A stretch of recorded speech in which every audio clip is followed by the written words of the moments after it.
is the WrestleBread Podcast, bringing you the latest news, recaps, and analysis of AEW and WWE. Get the unique perspective from a wrestling fan of over 25 years. Here's your host, Jaydee.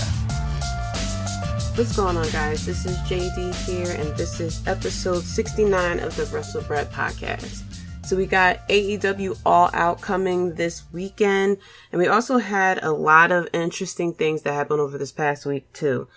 First thing was the Super Tuesday NXT with the main event of the Fatal 4-Way 60-minute Iron Man match that, for whatever reason, NXT decided to have it end in a tie.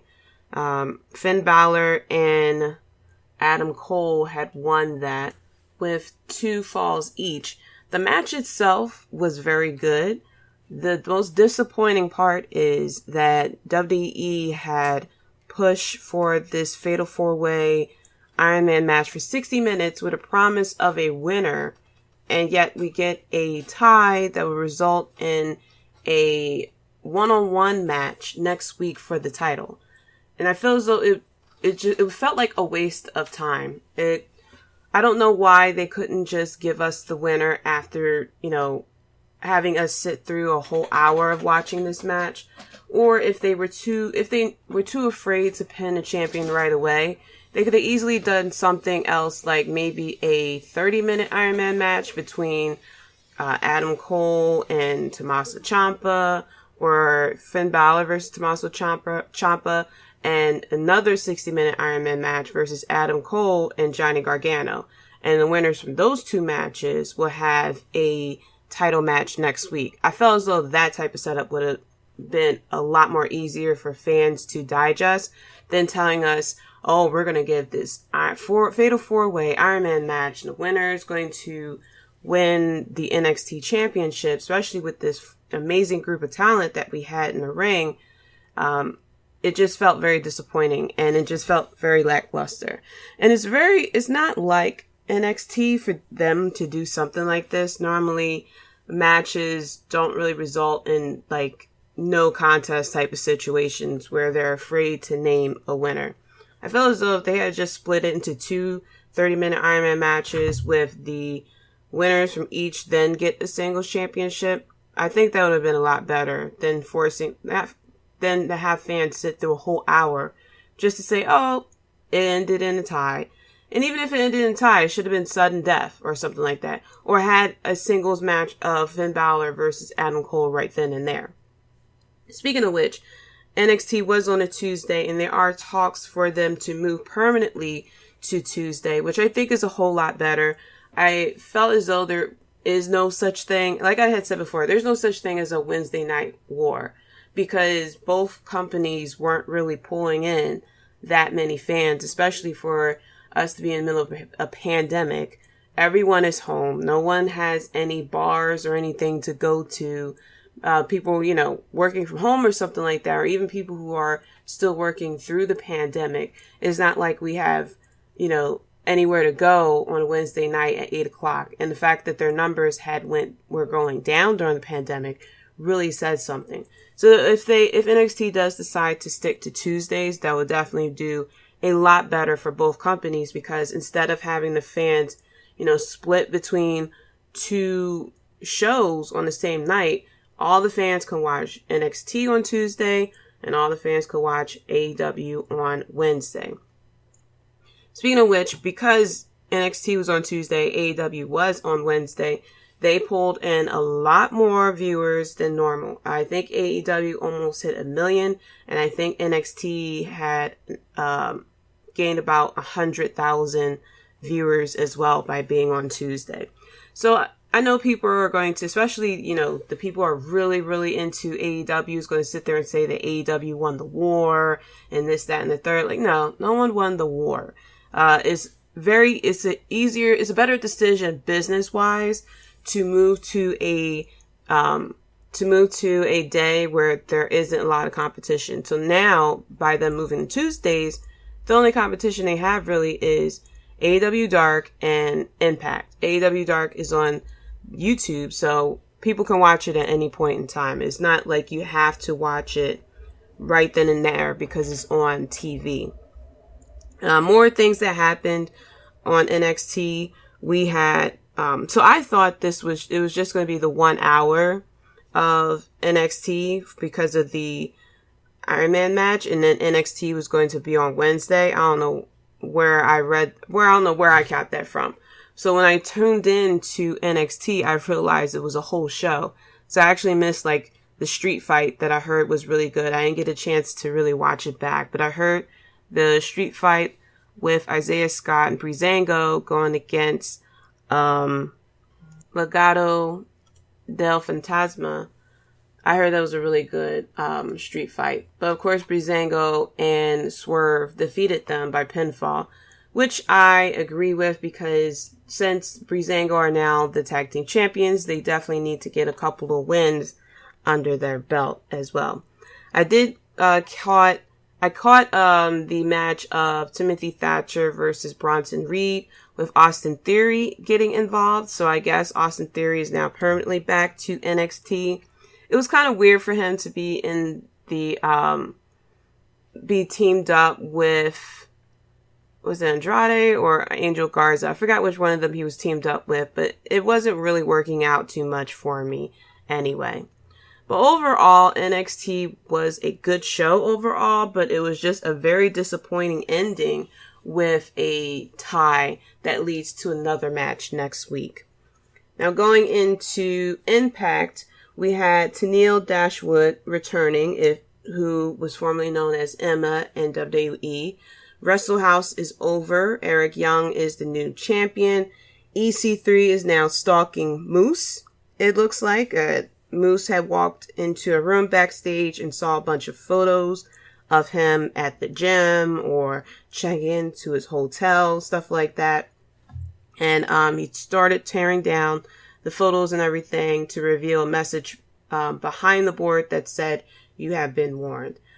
Me personally, I haven't really been watching Impact that much. I felt as though it wasn't a lot of wrestling, but it was more Wrestle House. There were people who like Wrestle House. I personally didn't really care for it. Maybe because I wasn't getting a lot of, like inside stuff to catch on about. So apparently this was all for Rosemary to get with, Johnny Bravo, and he ended up proposing to her. So we're going to have a wrestling wedding. And because of that, they all got suddenly transported into the middle of the ring during the promo segment of Tenille and Deanna. So I don't know. It's just really, I don't know. I wasn't really feeling the whole Wrestle House thing. I am slightly glad that it's over. Hopefully we get a lot of more storylines and a lot more wrestling, because it felt like what was going on in the Wrestle House really wasn't going to carry over anyway. It was just like mini segments, very similar to like Big Brother or something like that. So going into AEW, this was the go home show for All Out. We had Thunder Rosa versus Serena Deeb, which as soon as I heard the name and I saw her face, she is the same Serena from the Straight Edge Society with CM Punk. So I'm very glad that she is finally getting her time to shine with AEW. This was a pretty good match. It wasn't really that much of a squash match that I thought it would be with Thunder Rosa, but it was a match to display her talent, so to present her as more of a credible threat to Hikaru. We also had a very weird segment to promote the Casino Battle Royale ladder match. The 21-man Casino Battle Royale it's not a ladder match. We first started out with Taz cutting a promo for his group, and then out comes Jake Roberts with Lance Archer, and then out comes Eddie Kingston with his crew, and then out comes Tully Blanchard with Shawn Spears, and everyone fought. It felt very WWE to me. Very similar whenever there is some type of battle royal or something like that that involves multiple wrestlers. It's always a segment on SmackDown or Raw where each person comes out and cuts their own type of promo before everyone gets in the ring and starts fighting. It felt but the funny thing with this promo was Jake Roberts mentioning that, no one will be able to bust a nut in the ring without, no one will be able to bust a nut in the ring because of him and Lance Archer. So there's no busting nuts in the ring because of Jake Roberts. I thought that was a bit of a funny line. And then Eddie Kingston pretty much talking about how long it was taking Jake Roberts to cut his promo was a nice touch as well. We had Chris Jericho going against Joey Janela for the main event. And it was so good to hear fans sing his theme music. The AEW has brought back fans, of course. I had mentioned this before because they are in an outdoor arena. They have distanced the fans. They're doing temperature checks and everything like that, and fans must wear a mask. So for Chris Jericho to come out and you can clearly hear the fans singing the rest of his song, it felt so good to hear fans again. Don't know what WWE is going to do, if they're going to continue with the WWE Thunderdome and have fans be there virtually with the WWE 2K background crowd noise. But who knows? Who knows what they're going to do? So going into my predictions. First off, the 21-man Battle Royal. It's up in the air, but I'm going to go with Eddie Kingston on this one. He has been getting a bit of momentum, especially the fact that he has pretty much a stable. I don't know how the stable is going to work out, if eventually they're going to start turning towards going against the Inner Circle, because the Inner Circle is a very dominant stable. So to have a second dominant stable will be cool, but unfortunately they both are heels. So either one's going to turn babyface or AEW is going to do a heel versus heel type of situation, which they have done before and they were able to make it work. But it'll be very confusing of who you would really cheer for. So I'm going to go with Eddie Kingston to win this Casino Battle Royal, even though it could be Lance Archer as well. I think it can go either way. But with AEW, who knows? They could be debuting someone at this Casino Battle Royal, and then that person will win anyway. Next up, we have the Dark Order versus Matt Cardona, Scorpio Sky, and the Natural Nightmares. I'm going to go with the Dark Order. The Dark Order really needs to continue to show their dominance on the AEW roster. With Brody Lee winning the TNT Championship, I feel as though the rest of his crew should definitely follow order to make themselves a credible threat to anyone in AEW. Next, we have Matt Hardy versus Sammy Guevara, a Broken Rules match. I'm going to go with Matt Hardy. I believe the stipulation is if Sammy Guevara wins, that Matt Hardy will be leaving AEW. And I think it's too short of a time for Matt Hardy to leave, truthfully. Even though if he does leave, I'm sure he would go back to WWE to team up with his brother. But his brother is handling a bit of a singles title reign right now. So I think Matt Hardy will stick with AEW. And that's why I'm going to pick Matt Hardy to win this match. Next up, we got the Young Bucks versus Jurassic Express. I would love to go with Jurassic Express with this one. I am going to be honest, I am slightly tired of the Elite constantly winning matches and getting title opportunities. I understand that, this is all about Cody and Friends show and, whoever was from WWE, that's what this is starting to turn into. And I'm really hoping that Jurassic Express will win this match, kind of to give them some type of momentum to go for the tag team championship or something like that, because they definitely deserve a title shot. We've seen the Young Bucks plenty of times, and I think that the Young Bucks losing maybe it'll go into that whole storyline of the Elite cracking. So next we are going into Chris Jericho versus Orange Cassidy, the Mimosa Mayhem match. Now, for people who are very hype about this match, I hope they are just as hype whenever WWE has these type of matches. So apparently you could win by pinfall, submission, or throwing your opponent into a pool or something like that of mimosa, orange juice, and champagne mixture. So whoever is in love with this match, I hope they feel the same way whenever WWE has the food fights, or like the around Thanksgiving where they have Thanksgiving dinner in the ring and people start fighting with food or something like that. I don't think this match really needed this stipulation. I guess they wanted to go more comedy because of Orange Cassidy. But I feel as though if they really wanted to present Orange Cassidy as serious at all, this could have been a no holds barred match. This could have been a, Extreme Rules or something like that match. I mean, Chris Jericho came up with the idea of the Money in the Bank, so I'm pretty sure he could have came up with a new type of match stipulation for this feud against Orange Cassidy. I feel as though, I know this could go either way. Either Chris Jericho could win to, end the feud or something like that and establish his dominance as the top heel. But I have a feeling that Orange Cassidy is going to win. I feel like the Best Friends is going to come out to help. Of course, the Inner Circle will be there to interfere in the match, and I think the Best Friends are going to come out. The main feud also, one of the other feuds with the Inner Circle is with Santana and Ortiz and the Best Friends. So I think those two teams are going to come out to help interfere with this match as well, to drive that feud along as well. So next up, we have the AEW Women's Championship. We have Hikaru Shida versus Thunder Rosa. As much as I would love Thunder Rosa to win this title, unfortunately, she is not from AEW. She is still with NWA.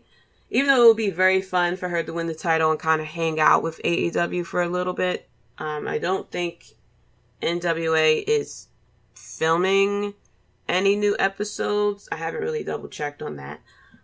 But I'm going to go with Shida to retain her title. But I will not be mad at all if Thunder Rosa wins the title. Unfortunately for AEW, their women's division is among the weakest. The fact that they had to really go outside of AEW to get a contender for Shida really says something. Especially the fact that they have the roster, but they're just not building up. I feel as though AEW has a very big missed opportunity for them to not have the finale of that women's Deadly Draw tournament to be on here, to give women another, platform as well. Next, we have the AEW Tag Team Championship, Kenny Omega and Adam Page versus FTR. The big story of this is the breakup of the Elite and Adam Page. The Young Bucks have kicked Adam Page out. There was a very cool segment leading into All Out where FTR came out to talk to Kenny Omega. They brought him chocolate milk because he doesn't drink alcohol. And they were talking about how, they're trying to, share send out an olive branch to have a truce. Adam Page comes out, eyes bloodshot red, very upset. And FTR started saying, no, tell the truth of who is behind your actions because we're getting blamed for it. And tell the truth that it was you this whole time. And they say, Kenny Omega may know you for your, may known you for your career, but we known you pretty much your whole life. Or no, I think they said we known you your whole career or something like that. Basically pointing out FTR knows Adam Page better than Kenny Omega does, which I think is a cool touch and a kind of like a little seed that will play into this matchup this Saturday. They mentioned that Adam Page is the one that is behind his own actions because he is an insecure bitch, which I thought was pretty funny. A little bit of an insult to him. But Adam Page goes to go after FTR. the titles were on the ground. FTR had them up. Adam Page reaches out for them, and they drop them on the ground. Adam Page picks up the title, and you see him. It was a cool shot. He is holding out for Kenny Omega to take the title, and the camera swings around to reveal that Kenny Omega is actually outside of the ring, and he's sitting there shaking his head. So this is leading to more of, falling apart between Kenny Omega and Adam Page, but also with Adam Page and the Elite as well. So I feel that FTR is going to win the tag team championships, and this is going to lead into a bigger feud of either Kenny Omega and Adam Page, or the Elite versus Adam Page as well. But Kenny Omega has been, of course, showing signs that he is going to eventually turning heel, always attacking people after the match and everything as well. So finally, we get to the AEW Championship match, Jon Moxley versus MJF. As much as I have loved listening to these promos from MJF, now we're getting to the nitty gritty. There are some people who, love Jon Moxley as champion. There are people who can't wait for MJF to win the title. My pick is for MJF. Reason being is that, so far, the people who have held the championship titles has been former WWE superstars. Chris Jericho was the first person to hold the title, and then came Jon Moxley. I feel as though it is time for someone who is, growing into the company basically to win the title and kind to push forward AEW so that they're not relying on big names anymore. I think it's time for them to use MJF to kind of continue to propel the company as well. So far, pretty much almost everyone that has held the title at one point has either the Elite or someone associated with the Elite or someone who's a former WWE champion, big name with Jon Moxley. We had Cody Rhodes as a TNT champion, even though now it's Brody Lee. We have Jon Moxley as champion. Before that, it was Chris Jericho. We have the Kenny Omega and Adam Page, who had the championship. We have Shida, who held the championship. Before that was Nia Rose. But I think it is time for AEW to finally put the title on one of their own. One of the people who actually came into AEW and was with AEW, not coming from WWE into AEW. And I think with him as the champion, especially how good he is at cutting promos, it will definitely shine. He will definitely shine. He will definitely propel. He will set up a lot of good feuds, especially with the way he cuts promos. And whoever he is going against from this 21-man Casino Battle Royal, my pick being Eddie Kingston versus MJF promo versus promo would be very cool. And AEW is the company that can effectively set up a heel versus heel type of match. And even though you may not like either guy, you may hate one guy even more, or you're just watching it just to see a good matchup. But I'm going to go with MJF on this one. Even though Jon Moxley is cool, I feel as though his title it's time for him to give up the title. I forgot how long he had this title for, but I think it's time for him to give up the title and have someone new to continue on the quote-unquote legacy of AEW. Plus, he's been campaigning for all this, and he's been telling everyone that we deserve better. So, let's see what he does with it. Overall, I think AEW All Out would be a very good pay-per-view. The AEW has been putting out mainly pretty good pay-per-view events anyway. So tonight, we have SmackDown coming up. Next week, I'll be doing my review for All Out, and I'll be talking about what happened on SmackDown. I am hoping that we are continuing the heel title reign that is now for Roman Reigns. We're going to see the fallout of, The Fiend losing his title and all the other SmackDown type of fallouts as well.